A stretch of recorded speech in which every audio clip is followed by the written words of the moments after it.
ഈ വർഷത്തിന്റെ അവസാന ദിവസത്തിലേക്ക് നാം വന്നിരിക്കുക. അപ്പൊ അതുകൊണ്ട് തന്നെ നാം മറക്കരുതാത്ത 3 കാര്യങ്ങളെ കുറിച്ചാണ് നമ്മളിവിടെ വിചിന്തനം ചെയ്യുന്നത്. ഒരു സംഭവം ഞാൻ ഓർക്കുന്ന ഒരു സ്ത്രീയുടെ കഥനകഥ. അവർ സൂചിപ്പിച്ച ഒരു കാര്യം, എൻ്റെ യൗവനത്തിൽ ഞാൻ ഒരുപാട് സഹിച്ചിട്ടുണ്ട്. കാരണം എൻ്റെ അപ്പൻ്റെ പെരുമാറ്റം, അപ്പൻ്റെ സ്വഭാവത്തിന്റെ ദൂഷ്യങ്ങൾ, അതുമൂലം ഒരുപാട് ഞാൻ സഹിച്ചിട്ടുണ്ട്. പ്രതികരിക്കാൻ പോലും എനിക്ക് പറ്റില്ലായിരുന്നു. ഇത് കഴിഞ്ഞ് ഞാൻ ഓർത്തു, വിവാഹം കഴിക്കുമ്പോൾ ഇതിനൊരു അറുതി വരും. എൻ്റെ കല്യാണം കഴിഞ്ഞു. കുറച്ചുനാൾ കഴിഞ്ഞപ്പോൾ എനിക്ക് മനസ്സിലായി, അപ്പനേക്കാൾ കൂടുതൽ ബുദ്ധിമുട്ടുകൾ അല്ലെങ്കിൽ ഹാർഡ് ടൈം തരുന്നൊരു വ്യക്തിയാണ് എൻ്റെ ഭർത്താവ്. അദ്ദേഹത്തിൻ്റെ ചില സ്വഭാവത്തിൻ്റെ പ്രത്യേകതകൾ, വൈകല്യങ്ങൾ, അതുമൂലം അവിടെയും ഞാൻ ഒരുപാട് സഹിക്കേണ്ടി വന്നു. പിന്നീട് ഇപ്പോഴത്തെ എൻ്റെ അനുഭവം, ഇവർ രണ്ടുപേരും തന്നതിനേക്കാൾ വലിയ സഹനമാണ് എൻ്റെ മകൻ എനിക്ക് തന്നുകൊണ്ടിരിക്കുന്നത്. ഇത്രയും പറഞ്ഞിട്ട് അവർ ചോദിച്ചത്, ഞാൻ ജനിച്ചത് സഹിക്കാൻ വേണ്ടി മാത്രമാണോ? ഞാൻ പുറകോട്ട് നോക്കുമ്പോൾ എനിക്ക് ഒരുപാട് കാര്യങ്ങൾ എൻ്റെ മനസ്സിൽ നിറഞ്ഞു നിൽക്കുന്നത് ഞാൻ സഹിച്ച വഴികളാണ്. വേറെ ചില വ്യക്തികളെ ഞാൻ കണ്ടിട്ടുണ്ട്, കാരണം 20, 25, 30 വർഷത്തെ കാര്യങ്ങളെല്ലാം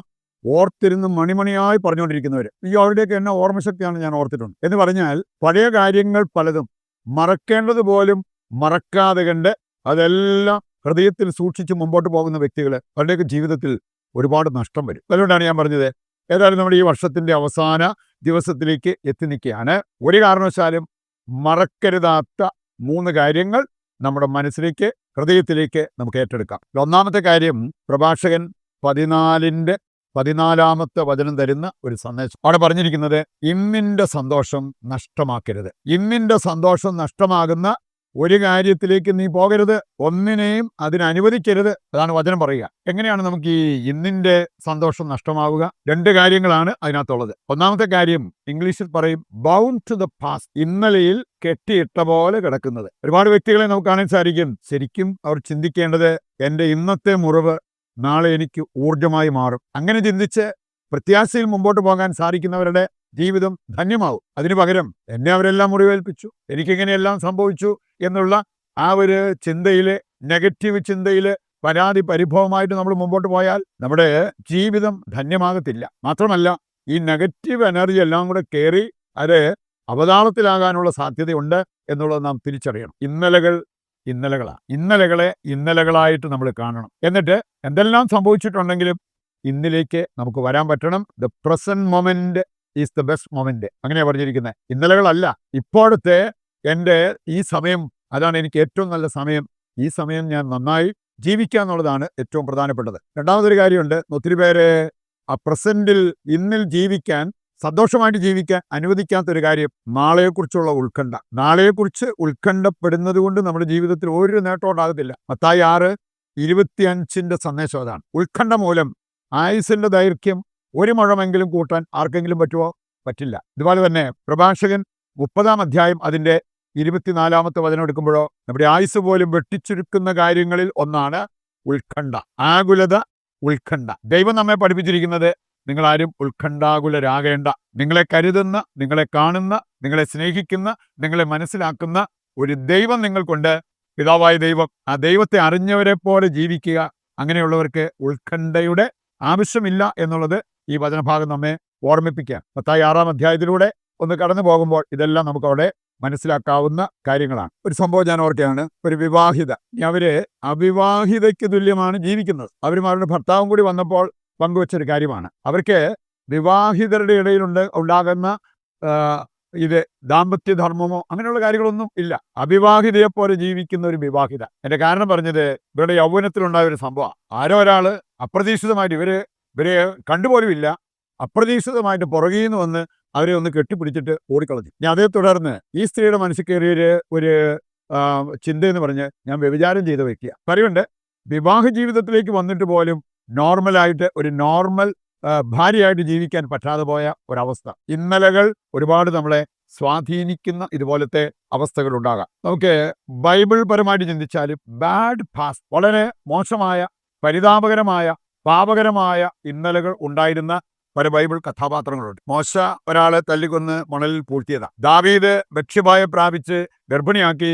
പിന്നെ അതിൻ്റെ പേരിൽ അവളുടെ ഭർത്താവ് ഉറിയായെ കൊലപ്പെടുത്താൻ കാര്യങ്ങളെല്ലാം ക്രമീകരിച്ചവനാണ്. മഗ്ദലന മറിയത്തെക്കുറിച്ച് പറഞ്ഞിരിക്കുന്നത്, അവളിൽ നിന്നും 7 അശുദ്ധാത്മാക്കളെയാണ് പുറത്താക്കിയത്. പത്രോസിന്റെ കാര്യം എടുത്താൽ, അവൻ ഗുരുനാഥനെ തള്ളിപ്പറഞ്ഞ ഒരു വ്യക്തിയാണ്. ഇവർക്കെല്ലാവർക്കും ഒരു ബാഡ് പാസ്റ്റ്, വളരെ മോശമായിട്ടുള്ള ഒരു ഇന്നലെ ഉണ്ടായിരുന്നു. പക്ഷെ അവരെല്ലാം അതിൽ നിന്നും മുക്തി നേടി അവർ വിശുദ്ധരായി മാറിയ വ്യക്തികളാണ്. പറയുന്നുണ്ട്, നമ്മളെ സംബന്ധിച്ചിടത്തോളം നമ്മുടെ ഇന്നലകളെക്കാൾ ഇന്നിലേക്ക് വരാനും ഒരു നല്ല നാളെ പ്ലാൻ ഇട്ട് മുമ്പോട്ട് പോകാൻ നമുക്ക് സാധിക്കണം. രണ്ടാമത്തെ ഒരു കാര്യം ഇതാണ്, നന്ദി പറയാൻ മറക്കരുത്. വർഷാവസാനത്തിലേക്ക് നമ്മൾ വന്നിരിക്കുകയാണ്. ദൈവത്തിന് നന്ദി പറയാനുള്ള ഒരുപാട് കാര്യങ്ങൾ നമ്മുടെ ജീവിതത്തിൽ ദൈവം അനുവദിച്ചിട്ടുണ്ട്. 2 ദിനവൃത്താന്തം 32 അതിൻ്റെ 25 എടുക്കുമ്പോൾ ഹെസക്കിയ അവൻ്റെ അഹങ്കാരം മൂലം ദൈവത്തിന് നന്ദി പറയാൻ പരാജയപ്പെട്ടു. അതുമൂലം അവൻ മാരകമായ രോഗം ബാധിച്ച് അവൻ മരിക്കും എന്നുള്ള ആ ഒരു സന്ദേശം പോലും വരുന്ന കാണാൻ പറ്റും.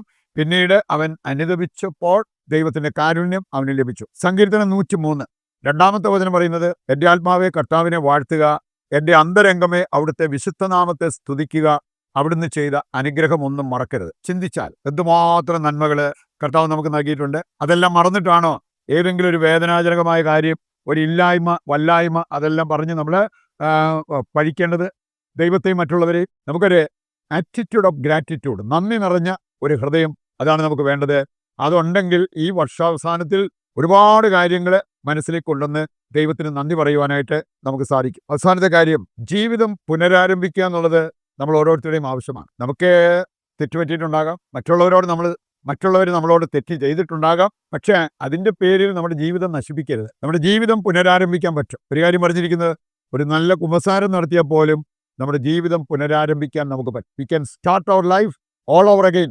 അങ്ങനെ പറഞ്ഞിരിക്കുന്നത്, ഒരു ഗുഡ് കൺഫെഷൻ നമ്മൾ നടത്തുന്നതിലൂടെ ഏതാനും ചില കാര്യങ്ങൾ നാം മനസ്സിലാക്കിയിരിക്കുന്നത് നല്ലതാണ്. നമ്മുടെ ജീവിതം പുനരാരംഭിക്കാൻ നമ്മെ സഹായിക്കുന്ന കാര്യം ഒന്ന്, ലേൺ ഫ്രം ദ പാസ്റ്റ്. ഇന്നലകളിലേക്ക് നോക്കി ഇന്നലകളിൽ നിന്നും പഠിക്കാൻ തയ്യാറാവുക. രണ്ടാമത്തെ കാര്യമാണ് പ്ലാൻ ഫോർ ദ ഫ്യൂച്ചർ. നല്ല ഒരു ഭാവിക്ക് വേണ്ടി നല്ല കാര്യങ്ങൾ നല്ല രീതിയിൽ പ്ലാൻ ചെയ്ത് മുമ്പോട്ട് പോകാൻ നമുക്ക് സാധിക്കണം. മൂന്നാമത്തെ കാര്യം, ദൈവത്തിൻ്റെ കൃപ അനുഗ്രഹം അതിലേക്ക് യാചിക്കുക. അത് വന്നു കഴിയുമ്പോൾ നാം പ്ലാൻ ചെയ്തതുപോലെ നല്ല ഭാവിക്ക് വേണ്ടി കാര്യങ്ങൾ ക്രമീകരിച്ച് നമുക്ക് മുമ്പോട്ട് പോകാനായിട്ട് സാധിക്കുകയും ചെയ്യും. ഈ ചിന്ത ഹൃദയത്തിലേക്ക് ഏറ്റെടുത്തുകൊണ്ട് നമുക്ക് പ്രതിഷ്ഠാ ജപത്തിൽ പങ്കുചേരാം. ദൈവം ഒരു വർഷക്കാലം വർഷിച്ച എല്ലാ കൃപകൾക്ക് അനുഗ്രഹങ്ങൾക്ക് നന്ദി പറഞ്ഞുകൊണ്ട് പുതിയ തീരുമാനങ്ങളോടെ പുതുവർഷത്തിലേക്ക് പ്രവേശിക്കുവാൻ വേണ്ട ആ ഒരു കൃപയ്ക്കായി ദൈവത്തോട് നമുക്ക് പ്രാർത്ഥിക്കുകയും ചെയ്യാം. നമ്മളിന്നൊരു കോമൺ നിയോഗമായിട്ട് വയ്ക്കുന്നത്, ഇന്നലകളിലെ മുറിവുകൾ ഉണങ്ങാതെ വേദനയിലൂടെ കടന്നു പോകുന്ന വ്യക്തികളുണ്ട്. അവർക്ക് സൗഖ്യം കിട്ടാൻ ദൈവത്തോട് നമുക്ക് പ്രാർത്ഥിക്കാം.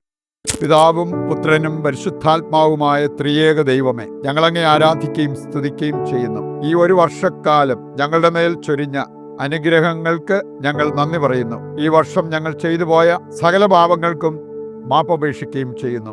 നന്മ ചെയ്യാൻ ലഭിച്ച അവസരങ്ങൾ നഷ്ടമാക്കിയതിനും ഞങ്ങൾ അങ്ങയോട് മാപ്പപേക്ഷിക്കുന്നു. ഇന്നലയിലേക്ക് നോക്കി നല്ലത് പഠിക്കാനും പ്രത്യാശയോടെ പുതുവർഷത്തിലേക്ക് പ്രവേശിക്കാനും ഞങ്ങളെ അനുഗ്രഹിക്കണമേ. ഞങ്ങൾക്കും ലോകം മുഴുവനും അനുഗ്രഹപൂരിതമായ പുതുവർഷം പ്രദാനം ചെയ്യണമേ. ആമേൻ. നമ്മുടെ എല്ലാ അവസ്ഥകളും ആവശ്യങ്ങളും കർത്താവിന്റെ കരങ്ങളിൽ സമർപ്പിച്ചുകൊണ്ട് താഴ്ന്ന സ്വരത്തിൽ കർത്താവിനെ സ്തുതിച്ച് ദിവ്യകാരുണ്യത്തിന്റെ ആശീർവാദം നമുക്ക് സ്വീകരിക്കാം. യേശുവേ നന്ദി, ഹല്ലേലൂയ.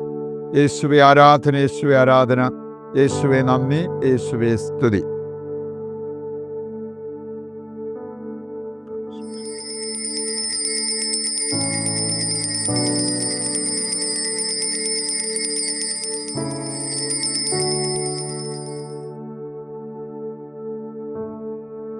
പരിശുദ്ധ പരമ ദിവ്യകാരുണ്യത്തിന് എന്നേരവും ആരാധനയും സ്തുതിയും പുകഴ്ചയും ഉണ്ടായിരിക്കട്ടെ. ഒരു വർഷക്കാലം നമ്മൾ ഒന്നിച്ച് ദൈവവചനം ധ്യാനിച്ചു, വചനത്തിൽ വളരാനുള്ള പരിശ്രമം നടത്തി. ദൈവത്തിന് പ്രത്യേകം നന്ദി പറയാം. അഡ്വാൻസ് ആയിട്ട് നിങ്ങൾക്ക് എല്ലാവർക്കും പുതുവർഷത്തിൻ്റെ എല്ലാ നന്മകളും നേരുന്നു. ദൈവം നിങ്ങളെ സമർത്ഥമായി അനുഗ്രഹിക്കട്ടെ. നാളെ നമ്മൾ ഒരു പുതിയ വിഷയമായിട്ട് ഒരുമിച്ച് കൂടുന്നതാണ്.